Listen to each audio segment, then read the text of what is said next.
Yeah, okay, thank you.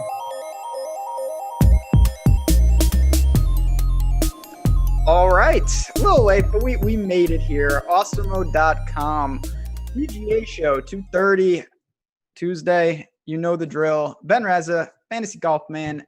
Tim Frank. We get a little reprieve from miscuts this week. We got a WGC. We'll talk a little Barracuda. Tim, wasn't good last week. Very Wow. bad. Very, very bad. That was probably as much carnage as you'll see. Like 1% 6-6 out there. Everybody just, DJ awful, withdrew. The guys I liked, Bubba, Casey, they were terrible. Yeah, it was a rough week. It was not a good week for me, not a good week for a lot of people, but I was especially bad. Even the guys that I said I didn't like, those were the guys you should have played, like Finau and Homa, which so it was like a double slap in the face for me. So yeah, I'm glad to be done with that event. It was one of those weeks. A couple of things for me. 2 weeks ago in Memorial, I was really satisfied with everything I did. I didn't connect on Sunday. Last week, I was not happy at all. I actually got bailed out a little bit on Sunday with my lone 6-6 was pretty good. The thing that's just the cut on Friday, there were so many guys hovering, and Redmond, Henley, Hadley, other various Paul Casey again, Bubba on the number, like the number of guys that just seemingly came up short was abysmal. Yeah, it was like, how did everybody come? Did 65 guys make the cut? It felt like 30 guys made the cut. And not that he was close to missing, but if for some reason Finau would have missed, it would have been like almost impossible to have a 6-6 just because you couldn't spend the salary up top. Everyone got cut above 10K except Finau. Yeah, I mean, yeah, like I said, I can't remember a week where we've had that much carnage, and I don't know. Yeah, hometown. I threw up all over myself in my hometown event. Just I'm embarrassed, but we're gonna get back at it this week. Oh, we're gonna get back at it. Chat, what's going on, people? We see we got all the regulars in there. It's good to have everyone. Hit the like button, and I'm going to talk a little about the sponsor, SuperDraft. If you guys, I'm sure you're familiar by now, changing the game with their multiplier mode. Say goodbye to salary restrictions and hello to lineup freedom. We talked about this. You can play anyone you want over there. You get the bonuses if you take some shots with those lesser known guys. Endless possibilities for your lineups. NBA, MLB, PGA, NASCAR, MMA, all the sports all year round. Sign up for SuperDraft today using the promo code Awesemo10, and you get $10 free on your first deposit of $10 or more, or $20 for total free on your first deposit of $100 or more. We'll be talking about them throughout the show, certainly tomorrow night as well. The one thing I want to talk about before we get into TPC Southwind, and obviously it's going to be mentioned, were you surprised? I wasn't surprised to see DJ in the field, but were you? No, I mean, you think he's actually hurt? I don't think he's actually hurt. I just think he played. He played awful at Memorial, and then I think he got off to a terrible start. And we've seen him do this a couple times throughout his career. The week before a WGC, 2 weeks before a major, he just checked out. I mean, nobody wants to spend 4 days in the Twin Cities. I can attest to that. So I mean, I don't think he's hurt. I definitely think there's things wrong with his golf game, even though he just won not too long ago. But now I don't think he's hurt. Not surprised he's here. He's got a great record here, and it's a WGC. Maybe he hits one tee shot and withdraws. I don't know. That would be burger. Interesting. That would be pull the burger. That'd be interesting for the tilt factor at least. Yeah, I mean, this is 2 years ago. He dunked one on the 72nd hole to win this tournament, and not that he wasn't going to win, but I remember him just dominating a field before it was a WGC here at TPC Southwind. So a couple things right off the top, chat. I'm sure a lot of you guys know this, but if you don't, it's a WGC. So that means it's a non-cut. Everybody's going to get 4 rounds, and it's a small field. I think we got like 78, I want to say. Right around 80. Yeah, right around 80. So we're not dealing with a full field. It's going to be all your top end players. And then there's like the way they do it, they take a couple guys from like, I want to say the other tours. So you get some randos at the bottom. Yeah, that's a great point. There are some randoms. It's not just like, oh, this is the 80 best golfers in the world. Yeah, no. Some of it, and I don't know, I think it's if winning certain qualifying tournaments or winning, being at a certain order of merit on the other smaller tours. So there's ways to get into this event without being legitimately one of the 80 best players in the world. So at the bottom, yeah, there are some not great golfers. Who, Sebastian Soderbergh? I don't know. I thought that was a director, but that's I think that's Steven. That's his brother, Steven. Okay, yeah, Steven. Yeah. That Traffic. I love that movie. All right, yeah. That guy, I don't think he's going to make the player pool. I don't know who that is. He should be like 4,500. Then I might think about playing him. They should do it like that. I also will say, and we're going to move on right now, but I didn't know Robbie Shelton was in that tournament until Sunday. Just almost won it. Good for him last week. Create a Player Festival. Here we go. No respect. What, were you on him? I didn't see you jamming. The people in FTC country are going to get all over you for calling him a creative player. I'll just well, he's not here. He's probably at the CUDA. All right, let's get into it. Here we go. Like I said, 78 players, but more importantly, this is a course. We may have not seen it for the WGC, but we have seen TPC Southwind a ton on tour. It's the Daniel Berger track, which means it's a par 70, is it not? Yeah, short par 70, about 7,200 yard par 70 Bermuda greens. Yeah, and I think kind of an important thing to point out maybe regarding course history, neither of us are big course history guys, but if you are, this is a pretty weak field event, kind of like John Deere, maybe a little bit better than John Deere. So I think you'll see a lot of guys like Berger, obviously won twice, but like Horschel, you're going to see a lot of really good course history. And some of that has to do with the fact that these are the best players in the world, and they were playing in a pretty weak field at the time. So if you're a course history guy, just keep that in mind. But yeah, this is a track, and I think we're starting to see this with a lot of courses as the game kind of evolves, of a place where you thought of it as a short hitters track. If you go way back to like the mid 2000s, you'll see guys like David Toms, Brian Gay, Justin Leonard, like a ton of short hitters. But, nowadays it's just these guys are overpowering the course. So it's definitely not an accuracy track. I would say it's a place where short hitters have a chance, but bombers have taken over everywhere. And this place is just a great example of that. And now you see guys like Brooks and DJ having success, where in the past it was all these guys that hit like 250 off the tee. So yeah, the bombers can definitely get it done. All the top end guys are bombers. But the short hitters obviously have every chance in the world. You've seen another thing that I saw, a lot of poor off the tee players have had success here. So I don't think off the tee is super important.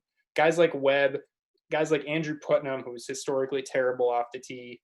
Wee Kim was second here. Some really bad off the tee players. I think, yeah, Wee Kim. So I think definitely more of an onus on approach this week for me. But again, top end guys, they're all long. So yeah, just fire away with the bombers. But I think as we get down the line with the salary, I'm kind of going to focus on approach a little bit more than off the tee. It's a weird course in the sense that you need, and this is a sliding scale. I was talking about this earlier in chat. You need good irons, but no matter who you are, you're going to have to scramble. These are small greens. There are going to be times where you have to get up and down.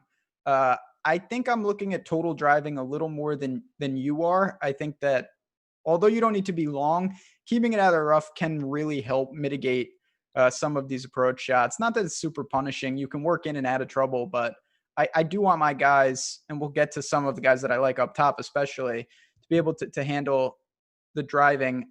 Good question. Friend of the show from Jamal. First non-cut event, any particular changes in your approach? We'll obviously get into that within the show. I will say this. I think people naturally, when they hear, oh, all my guys are guaranteed rounds, they're more likely to go stars and scrubs. Because you think, like, what's the worst that can happen? To me, that not I don't want to say going stars and scrubs is a big mistake, but that mentality is a big mistake. Like, if your guy sucks, he might as well have gotten cut. You're completely dead if your guy shoots 10 over here.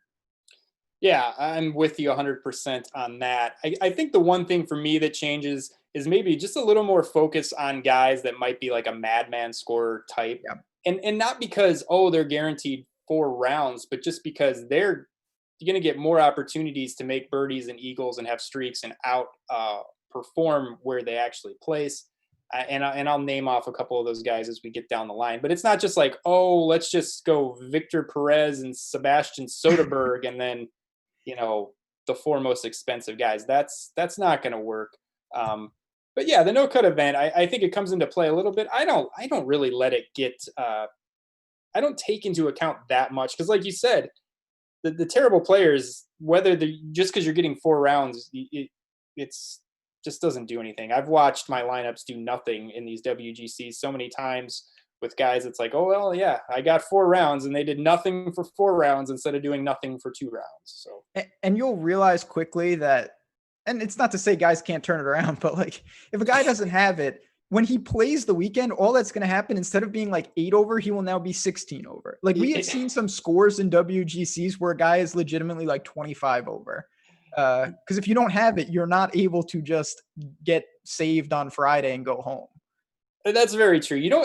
It's very rare for I shot, I'm either made the cut on the number in a an event that has a cut, or I played awful for 2 days and then the guy just goes lights out on the weekend and goes from like T60 into contention. I mean, it's just few and far between. I mean, it happens a couple times a year. Guys, for sure.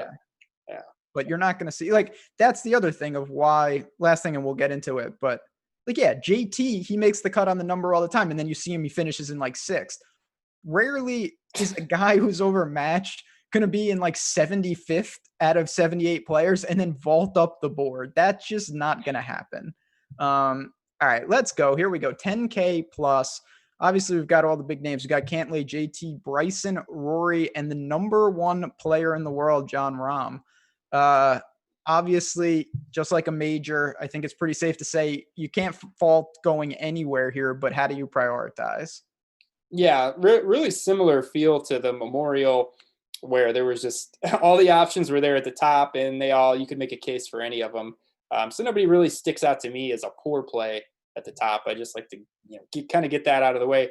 For me, it's JT. I'm going to go down to kind of the cheapest of the super elite options at 10-7. He was 18th at Memorial. Didn't strike it particularly great, but that's coming off the heels of the playoff loss at Workday, where he was amazing. The ball striking was off the charts. Miscut prior to that. But I like him, like you said. I mean, we can make a case for any of these guys. But for him, I guess I like the savings. If we're going to clump them all together as being very similar players, very similar types of plays, their range of outcomes are similar, win equity, everything's the same. Just give me the discount down to 10-7 for JT, because I'm a JT guy anyway. But you can't go wrong with these guys at the top. No. Similar, I'm going to stick to my brand. I'm going to go to Rory. I'm valuing off the tee a little more than usual. And the thing about Rory, I don't want to say he gets a bad rap. His driving is so good. I think people automatically assume that his short game is bad. It's actually not. His around the green game is world class. His putting, it's not elite, but it's not like it was, where it was just like, man, if Rory could putt. The weak part of his game is the wedges. And yes, JT is if he had the JT wedge game, it would be over. He needs to improve in that. But if you look right now, he's gaining off the tee consistently. He's gained in 7 of the last 8 around the green, 7 of the last 8 with the approaches, and the putting has been fine. Played this course well last year, was in the hunt, came in 4th. He needs to strike it a little bit better, but for me, it's Rory first, JT second. I'll ask you this. If you had to eliminate one of the 5, who would it be? Probably Rahm, just because he's the most expensive. Yeah, that's reasonable. Yeah, I'm honestly, I kind of just put all these guys together as being extremely similar types of play.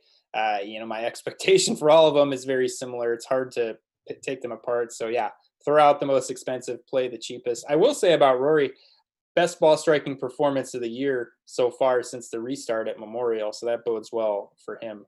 But still, it's JT for me. Yeah, I mean, Memorial was weird. He lost, and I'm assuming this was water induced. He lost 5.6 strokes around the green. So he did something. Paul Casey-esque. Yeah, We'll get there. I can't with him. I really can't.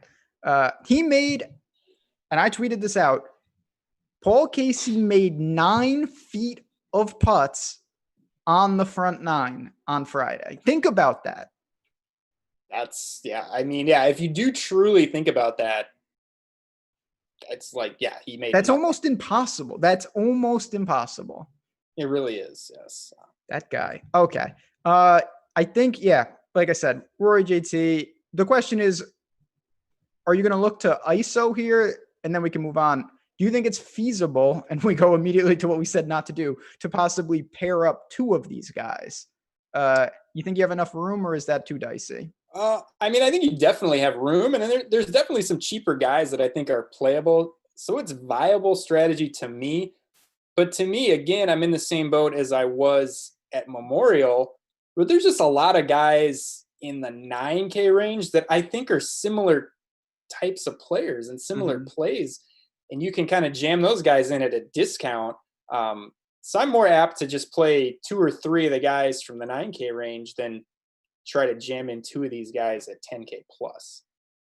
Fair enough. And let's go to the 9K, because this is for a field of only 78. The 9K range looks like a full field. You've got 1, 2, 3, 4, 5, 6, 7, 8. I think 10 guys at 9K. You're going to find these guys in like the 1.05, 1.1x range over on SuperDraft.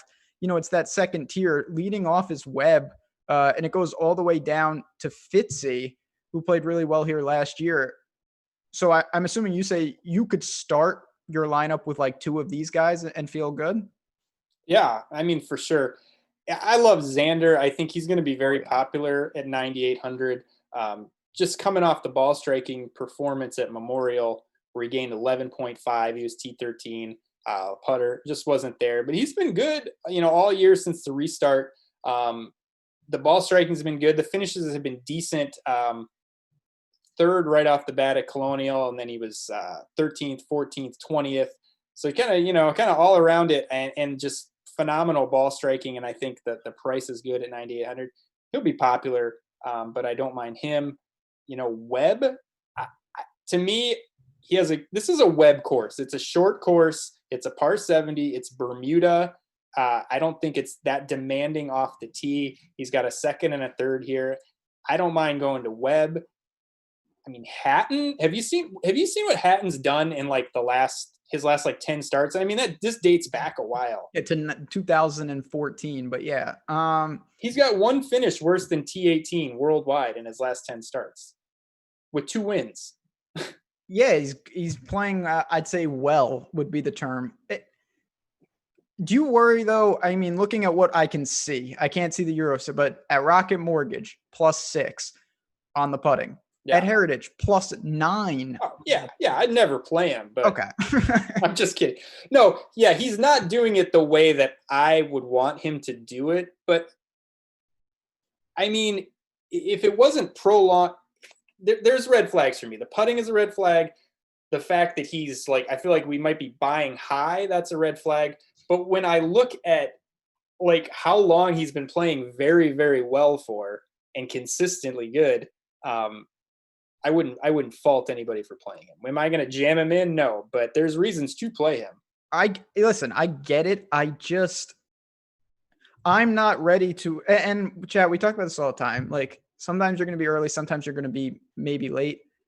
This is as strong as it gets. I don't think I'm ready to accept the 10K almost Ty Hatton. It's an easy pivot to Xander. I will differentiate elsewhere if I have to.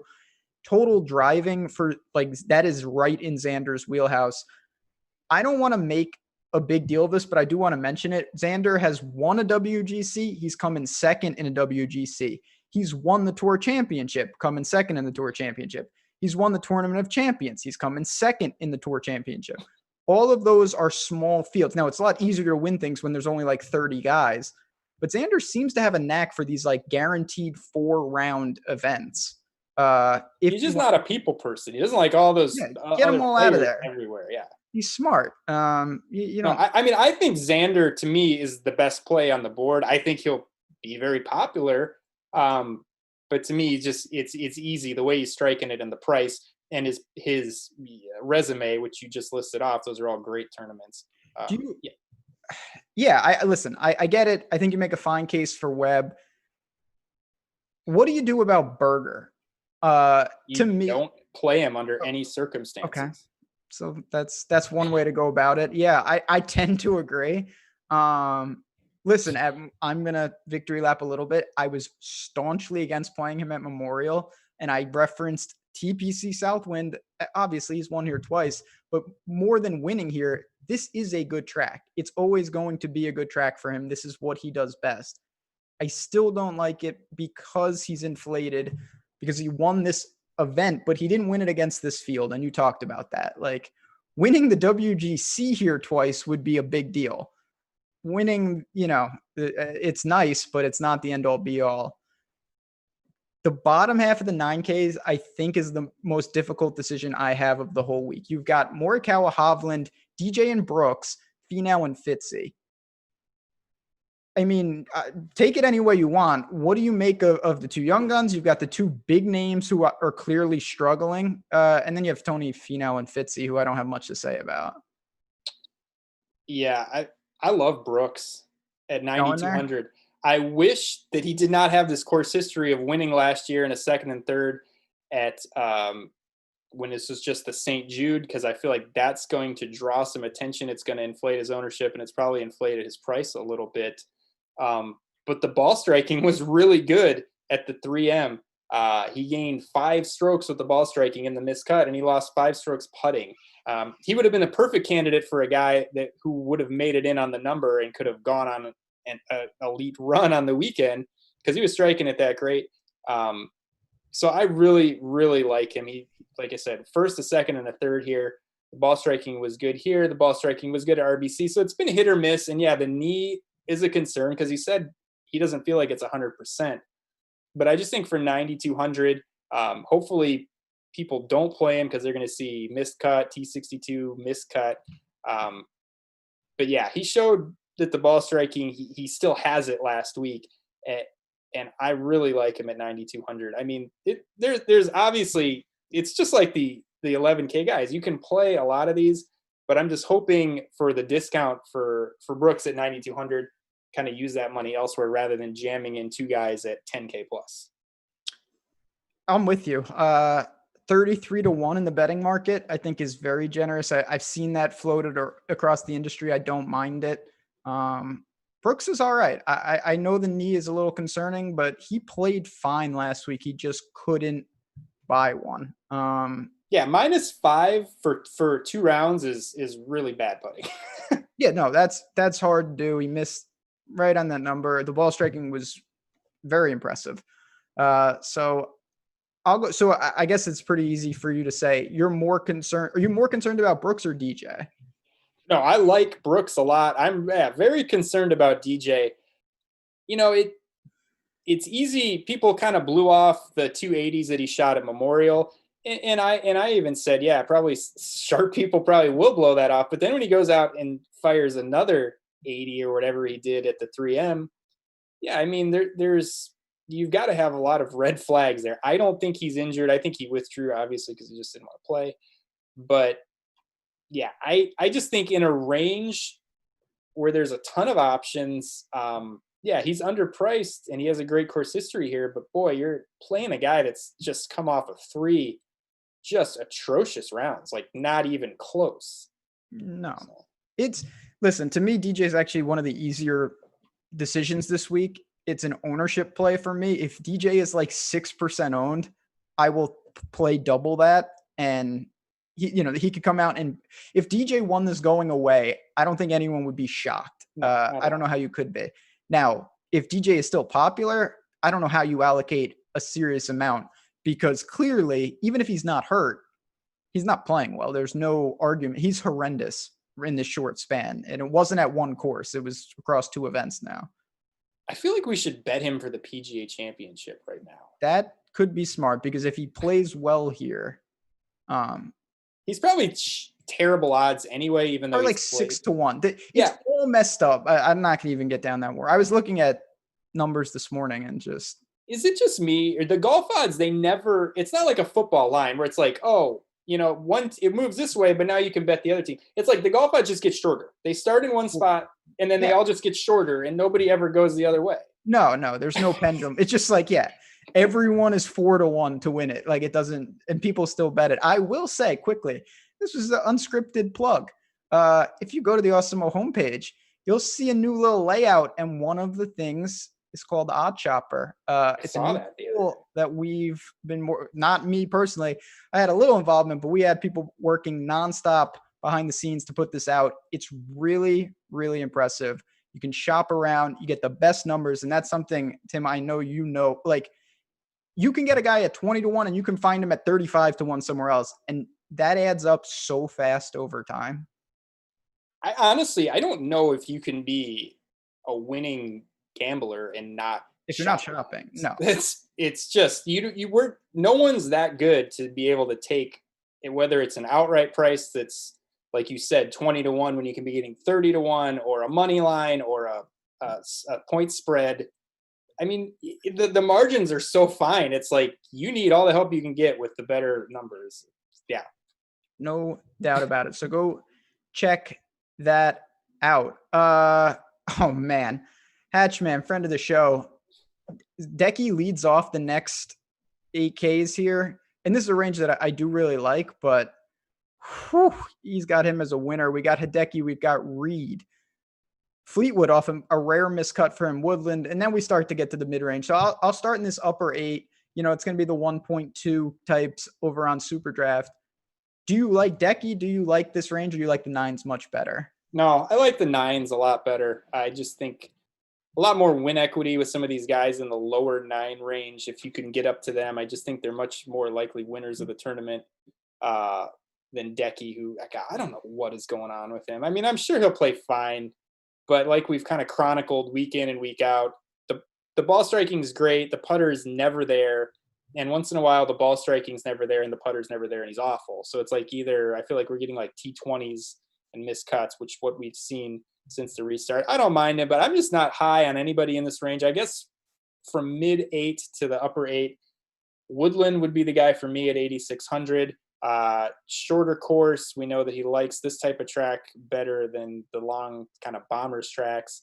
22nd at Memorial. The ball striking was decent, plus 2.4. T5 at the workday. Ball striking was pretty good there. So it looks like he's gotten the ball striking kind of turned around a little bit. Decent price for him, but just I'm not in love with him. I think he works, but he's not a guy I'm trying to force in. Yeah. Listen, I think you can make a case for Woodland. I don't mind the setup. Again, I can lean on the driver with him. Doesn't need to be super aggressive at the same time.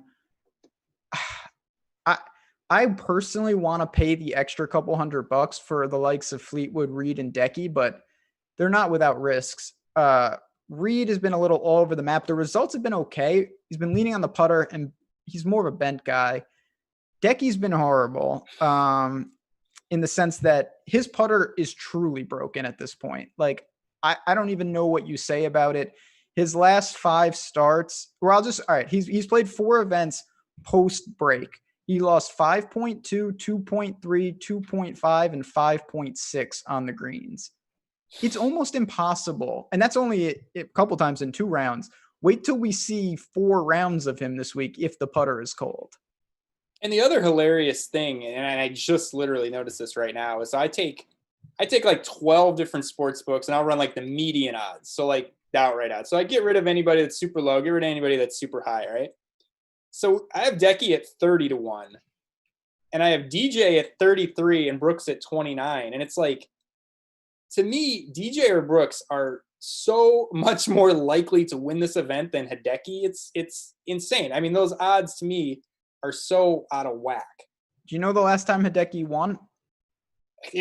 No, I don't. It's been years though. August of 2017. And I have bet Hideki a lot. Yeah. I know that he's going to come back and win some big time events. It's been almost 3 years though. And there hasn't been a lot of like, oh, he's leading down the stretch and somebody chips in to steal it from him, or he's like he has not really truly been in the mix. And I know you can go back and you'll find some top 10s and some top 5s. But there's not a lot of instances where it's like, oh, he's in the final group battling down the stretch to win this event. Like, even those top 10s and top 5s were kind of like not in contention. Came in second at the Zoizo last year. Good for him. I was sleeping through that entire tournament. It's like, quickly, you may not have a strong take. What do you make of Fleetwood? I didn't, I was cautious last week. I still had some, but listen, we hadn't seen the guy in like 4 months, and it kind of showed. Yeah. I mean, not victory lapping by any means, because I got everything wrong. But yeah, I don't know how you couldn't be concerned on a guy that hadn't played in forever. And then I was watching the little snippets of the Skins game or whatever that he played the day before, and he looked like he was going to go out and shoot like 62, and I got a little worried. But yeah, I mean, to me, I wouldn't be concerned that he missed the cut. It's like, well, he just was knocking the rust off. I think 8,700 is a good price. I don't think people will go there. Would I have preferred he played better last week? Of course, but it was just like a tune-up for me. He just needs to see some competitive rounds. So I'm not. I don't think I'll be playing Fleetwood, but I wouldn't be averse to playing some of them. Yeah, I think I'm in a similar boat, and I know this kind of seems weird, but what I do with Fleetwood this week is unrelated to how he played last week. Like, yeah. I didn't. If he played well, I wouldn't have said like there will be no rust coming back. And if he struggled, he should be a little rusty. I think he's going to be fine. And that could start this week. It could start next week. It honestly might be a better opportunity, being that he did not play well, to get him at 8,700 at probably lower ownership than if he came in T10. We'd see him at 9,600 and 20% up. Very true. Ownership is not going to follow there. And then as we work down, to me, this is where it starts to change talent-wise. It's probably not a coincidence that Billy Ho is the next guy, but we got Billy Ho, Answer, Rickie, Day, and Spieth. That's quite a group. And then Sergio to round it out. I have interest. I mean, I think I'm gonna have some exposure to Sergio, to Rickie, to Day. Do you like those guys, or is this a pass? In my brain, every lineup you've ever made has started Rickie, Reed, and Rory. And Rory. That's Rory, what I Rickie, like. Reed. Of all the money, I wish I had it. Like, I've had a couple, luckily, some decent showings in PGA over the years, and almost every one of those, when Reed won the Masters, and that lineup had Rory and Rickie, and like those three together have done well for me historically. At least Rory's good. At least I have to balance it out. I told you, I'm all about correlating my lineup. So everyone with the last name, got to get the R's grouped together. Get the R's in there. I will say this. Do I have concerns about Rickie? Obviously, he shot 81 on Thursday. He followed it up with a 68, and he is someone at this price. I think you can start looking to what you talked about at the top of the show. He has some electric rounds where he scores and goes wild. I think he's very viable to outscore the placement. I don't know. Yes, he is. I will agree with you on that. I just don't know. The price is good. It's concerning to me. You're better at these sort of plays, reading the tea leaves and trying to come up with a guy who we haven't seen much out of and getting it right. And we haven't just seen too much out of him. I think the obvious play down here is Day at 8,200. I don't know if I'm going to play Day. 4th and 7th the last 2 weeks. And the ball striking has been okay, but he's a guy you're just not going to see tremendous ball striking rounds out of. He's a short game guy. He's like a better version of Snedeker, a better driver of the ball, but erratic ball striking, great short game. And that's kind of what we've seen out of him. He gained 2.4 Memorial and he gained 3 at Workday. I mean, for guys that finished 4th and 7th, those aren't good numbers. I mean, they're solid for him.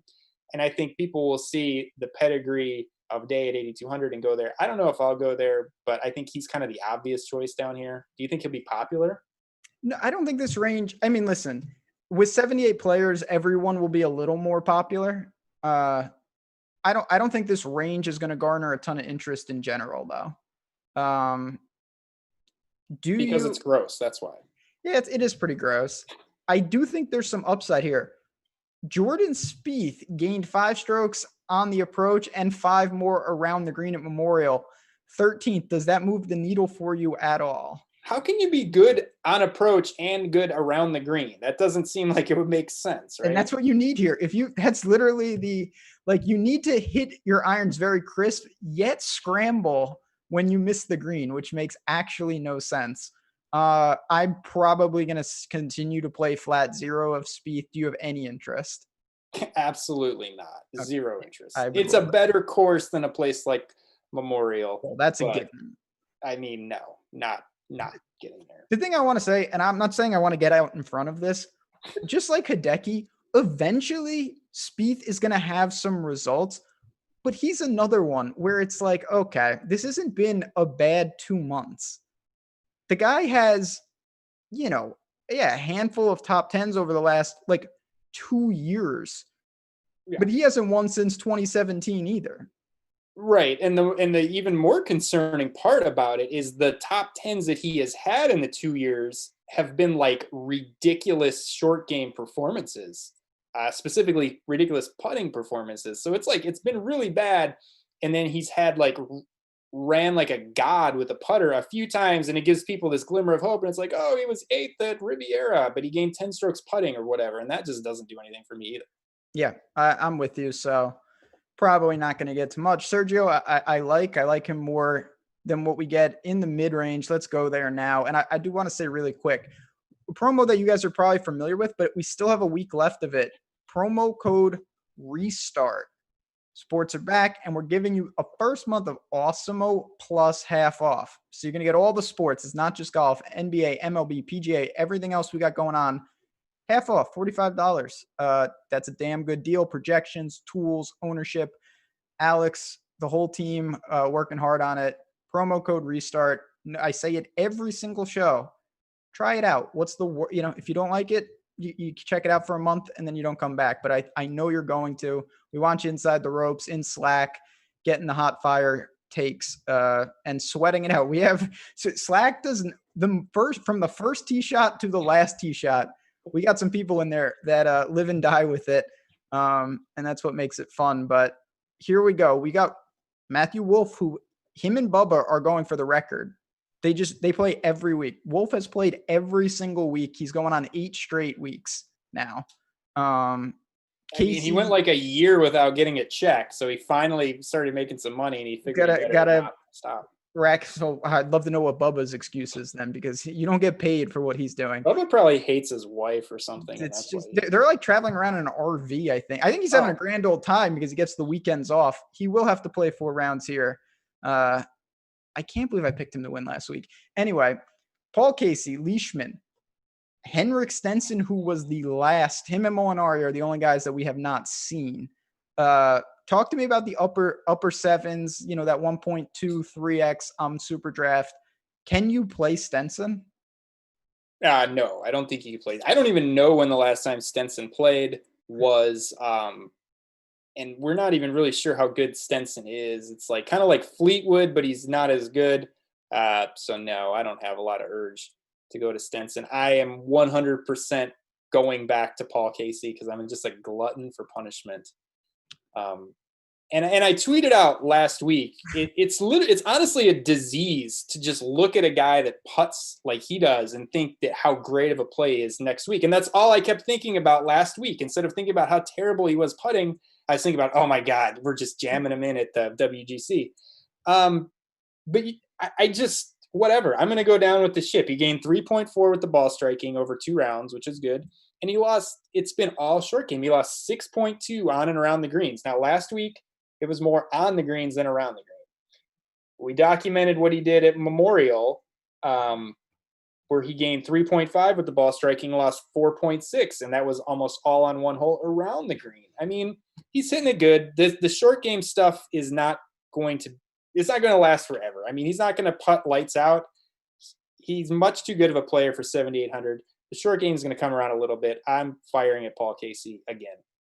Yeah, so am I. It's a difficult thing to not be. It's a fine line. You don't want to just be blindly stubborn with the guy, but you also have to look at reality. He is not a good putter. He's probably never going to be a good putter. But when you're a bad putter, you don't lose 6 strokes putting in 2 days. That's not what a bad putter is. That's there's other words for that. It's got to turn, and the ball striking is there. This is a good course for him. I actually think it comps really nicely. I expect him to still garner some ownership. So it's not like you're going to get getting sharper. And I don't know. They are. God, I don't. It feels bad. It feels weird to say people are getting sharper by going back to this guy. Yeah, I don't know if this is the example of why people are getting sharper, because this is just, you just have to realistically evaluate where he's at. And it's a tough thing. So I'm going to go there. I'm not jamming him by any stretch because I think Leishman is very interesting. He has shown abilities to handle really strong fields. I believe, he was firmly in contention here last year, just absolutely dominated with the profile you talked about. Last year at St. Jude's, Leishman lost 2 strokes off the tee, gained 6.5 with the irons, gained 4.5 with the putter. Like, that is a blueprint Webb Simpson type performance where you can leak a little off the tee, but you just dominate with your irons. I think Leishman might be the 4th guy in your all-time Rasa lineup with Reed, Fowler. Yeah, and then it's Greer and Wise to round it out. They're not here, obviously. Go ahead. I mean, I don't mind Leishman. I honestly don't mind Wolf at 7,900 as a guy that I think could outscore where he finishes. The ball striking's been better. Huge hitter. I don't love him. I'll be just jamming in copious amounts of Paul Casey and praying to God. Not a lot again in this range for me. I don't know. Do you like anybody in the mid 7s? I mean, Connors, Neiman, I think they're just guys who you can pencil in for good ball striking. But I don't know. There's nothing outside of just, I like their long-term ball striking that says to play them here. I don't know. Those would be the 2 guys, I guess, in the mid 7s I would go to just because I know they're going to hit it well and you're getting 4 rounds of that, but not priorities for me. Fair enough. Yeah, I think, I looked at guys. Sanjay is here. Neiman, as we work a little lower, we get into some of the guys who take apart easier courses, which this is not, with Corey Connor, Scotty Scheffler, Max Homa is there. This is a pretty dead range for me. I actually kind of like Neiman the best of the lower 7s. I'm going to play all the guys that just gutted me last week. I'm playing Bubba at 7,100. Okay. Talk to me about that. Cause there was a couple people in our premium Slack chat that also, sharp people were saying, maybe go back to Bubba. The ball striking was okay last week. He's another one though. He's got the double combo, bad putting and bad around the green at the same time. I mean, it was, 3.4 for 2 rounds is good. I mean, 3.4 ball striking is good. He lost 3.2 on the greens. And that's coming on the heels of Memorial, where the off the tee and approach were just on fire, where he gained 10.7. And I think he's a great example of a guy that gains a lot of value in a no-cut event. And we say, don't just jam in anybody. But Bubba is a guy, he's going to make birdies, eagles, streaks. He's a guy that when you play him, you do worry about the miscut or just him being completely awful. So a little bit more safety with the 4 guaranteed rounds and a lot of win equity. I know, he's 100-1. He hasn't played well. This might not be a Bubba course. But if he is playing well, more likely of a winner than Max Homa or RCB or somebody else like that. So I think he's a really good play at 7,100. Okay. I do see a couple of things I'll reiterate that you just mentioned. When you're this low, and listen, Brian, just take a look at scoring last week with Brian Harman. That was insane. He had 25 birdies and 2 eagles. Think about that. That's so it's never the guys that you think. It's not like, who shot the lowest round in PGA Tour history? It wasn't it wasn't JT. No. Yeah, the guys I think are the guys I roster who Brian Harman making 30 birdies in a week. Nuclear scoring. In this, obviously if you crack the top 5 or something, you got major but the difference between 12th and 48th is nothing. You can make it up immediately. And Bubba is a guy who can do that. Another candidate, and this is even weirder, last year, he's another one. He lost off the tee, positive in the other 3 categories. And that's very atypical. Bubba is a strong driver of the ball, as everybody knows. So maybe there is something there. I obviously, I mean, when you're sandwiched next to PGA Tour winner Michael Thompson and a couple other guys, he's clearly the better player. Kisner is also there. Any feel on him before we move to the cheapies? Fantastic course for Kisner. I think it fits right in with all the places that he's played well, like RBC, what's RSM? RSM, short Bermuda track. I mean, it's perfect for him. He hasn't been playing great outside of that one event, but yeah, just couldn't ask for a better course fit. He's another one, like, I kind of see him actually similar to Bubba in the sense their win equity in this part of the price range is higher than most. They can streak. He's a very good putter. His game has been all over the place. He was, he was fine at Charles Schwab, pair of missed cuts at Heritage, which is a good course for him at Travelers, rebounds with a third at Rocket Mortgage, and he did everything you could want. Then Memorial got him, which, again, Memorial is a very tough track. I think it's a good spot for him. I definitely will have some Kisner at flat 7. And then we get into, this is where you're going to have to look down here. And I'm not saying we're going to find a winner, but we're going to need someone probably in this cheap range, in these high multipliers over on SuperDraft. Here we go, chat. We got the cheapies. Streelman kicks off the 6s. What do you make of it? There's obviously some playable guys here. Yeah. I mean, there's some guys really cheap that I like. Mid to upper 6s, not any real priorities. I honestly think, boy, are you ready for this? I honestly think Phil is playable at 6,600. He has a really good course history here. Had like a 6-year span where he didn't finish worse than T13. Now, we said it was a weak field event. He was one of the best players in the field. But we've seen 3 events out of him with right around even to slightly positive ball striking, right? Even at Memorial, plus 2.5 at Workday, plus 1.3 at Travelers. Now, these numbers aren't going to wow anybody, but for him, I think it's a little bit of a sign of life. And I think you combine that with the ridiculously cheap price, the fact that he is kind of a madman scorer and he loves this place. Not another guy, not a priority to me, but I don't mind him at all. I just touted Phil. Yeah, I know. That's bad. You don't think he's more concerned about a stupid coffee company or whatever he's doing on the greens? Dude, that pisses me off.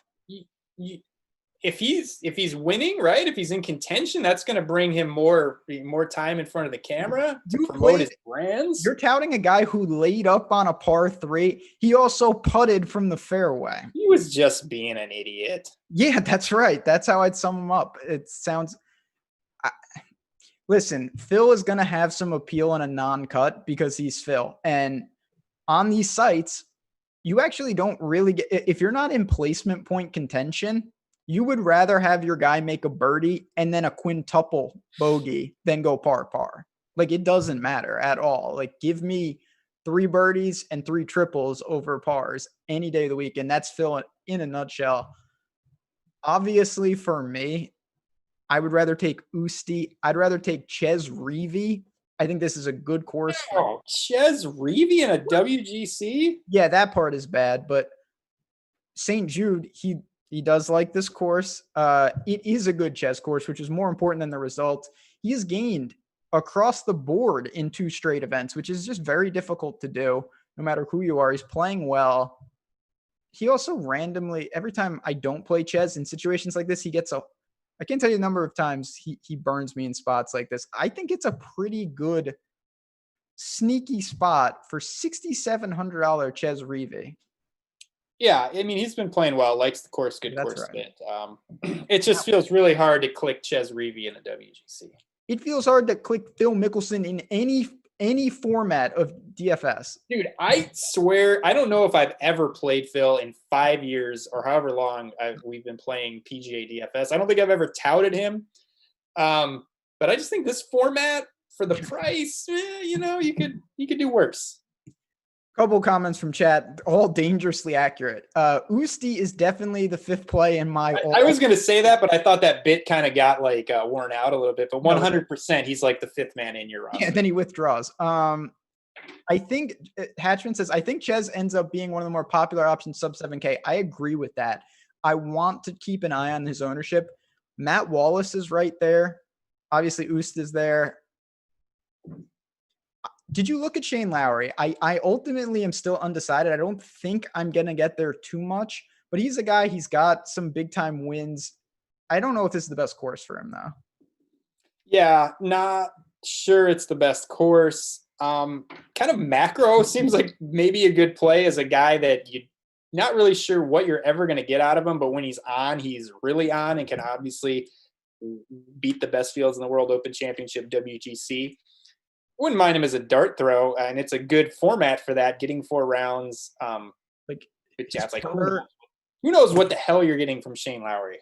That's the thing. I mean, looking at his recent form, it's not great, but he lost 5 strokes at Travelers and 5 strokes at Memorial with the putter. He gained an off the tee approach and around the green. So I think go ahead.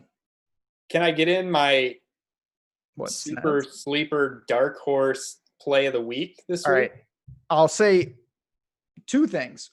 Yes, but if it is Bobby McIntyre, then no. What? Okay. I just want to make sure, because let's not.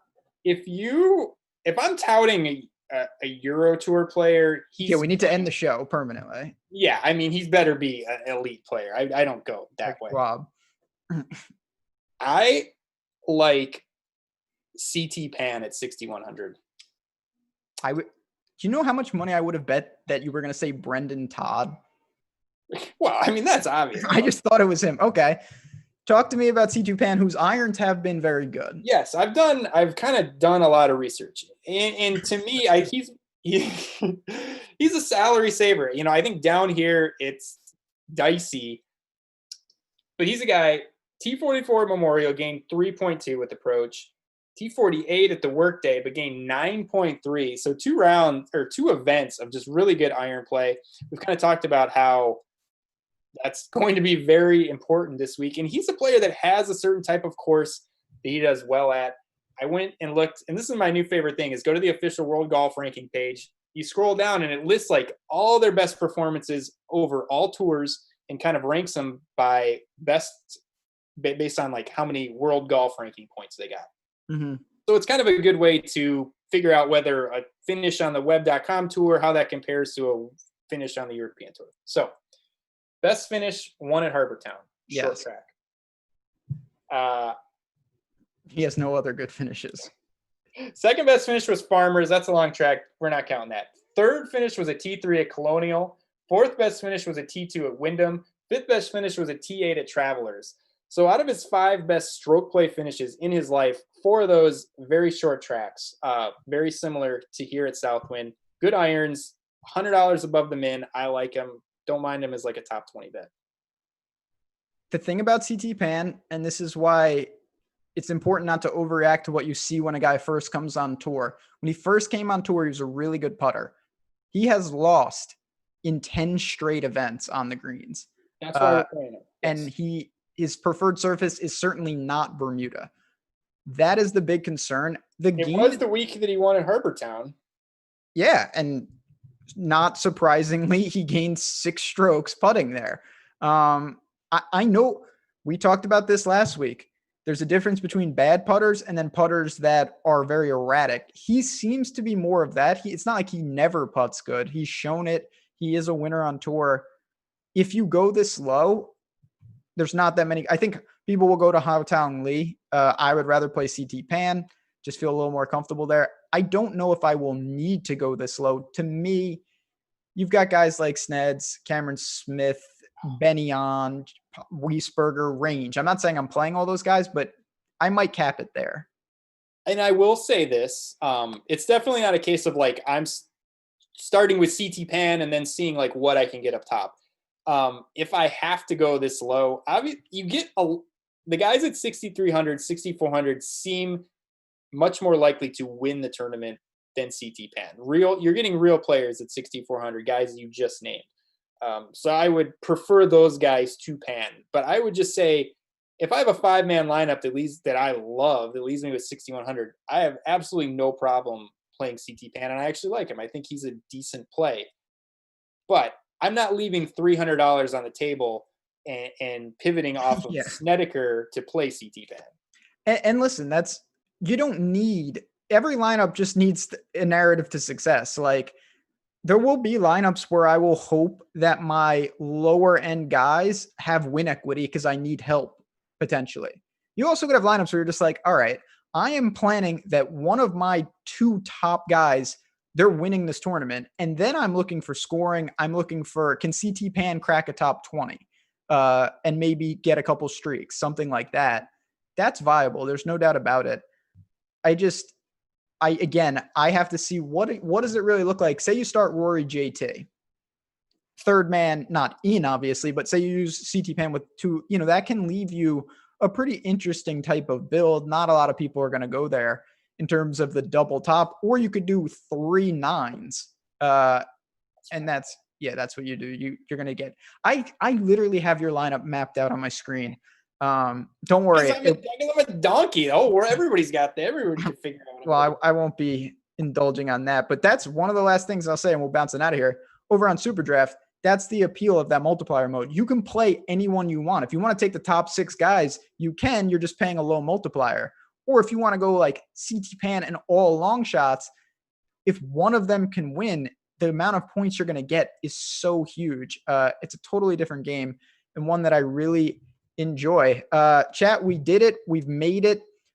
78 up, 78 down. Tomorrow night, 8:30 Eastern. Me and Jason Roslin answering your questions. I was about to say doing our Make the Cut segment. Obviously not. But we'll be doing other things with this field. New format with WGC. Last thing before we get out of here. Who wins the Barracuda, Tim?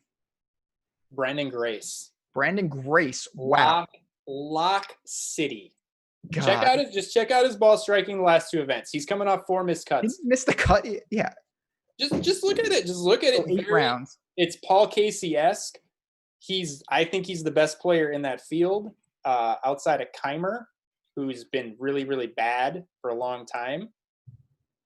Not the typical Grace event, but I like him.